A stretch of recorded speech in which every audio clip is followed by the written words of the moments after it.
تفسیر القرآن آج کا سبق سورہ فاتحہ آیت نمبر 1 اور 2۔ اعوذ باللہ من الشیطان الرجیم، بسم اللہ الرحمن الرحیم، الحمد للہ رب العالمین الرحمن الرحیم۔ ترجمہ: تمام تعریفیں اللہ تعالیٰ کی ہیں جو تمام جہانوں کا پروردگار ہے، الرحمن الرحیم جو سب پر مہربان بہت مہربان ہے۔ الحمدللہ رب العالمین کی تفسیر میں مفسرین کرام فرماتے ہیں، اول کی 3 آیات میں اللہ پاک کی تعریف اور اس میں ذات اور اللہ پاک کی بڑی بڑی صفات ذکر کی گئی ہیں جو دیگر صفات کمالیہ کو بھی شامل ہیں۔ سب تعریفیں اللہ تعالیٰ کے لیے خاص ہیں۔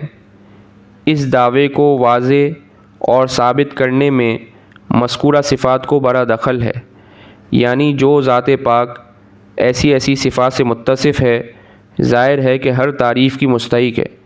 جتنی تعریفیں آج تک ہوئی ہیں یا آئندہ دنیا آخرت میں ہوں گی، در حقیقت اللہ تعالیٰ ہی کے لیے خاص ہیں۔ رب العالمین کا معنی اور مطلب مالک بھی آتا ہے اور پروردگار یعنی پالنے والا بھی آتا ہے۔ اللہ پاک تمام جہانوں کے مالک بھی ہیں اور پالنے والے بھی ہیں۔ الرحمن الرحیم کی تفسیر میں مفسرین کرام فرماتے ہیں کہ یہ دونوں مبالغے کے صیغے ہیں، رحم سے مشتق ہیں۔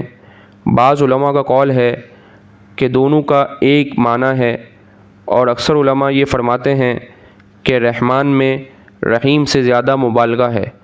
چونکہ دونوں ہی مبالغے کے صیغے ہیں، اس لیے ہر ایک کے ترجمے میں معنی مبالغہ کا خیال رکھا جاتا ہے۔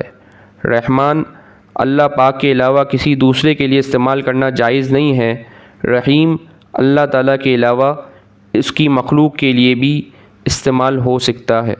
وآخر دعوانا ان الحمد للہ رب العالمین۔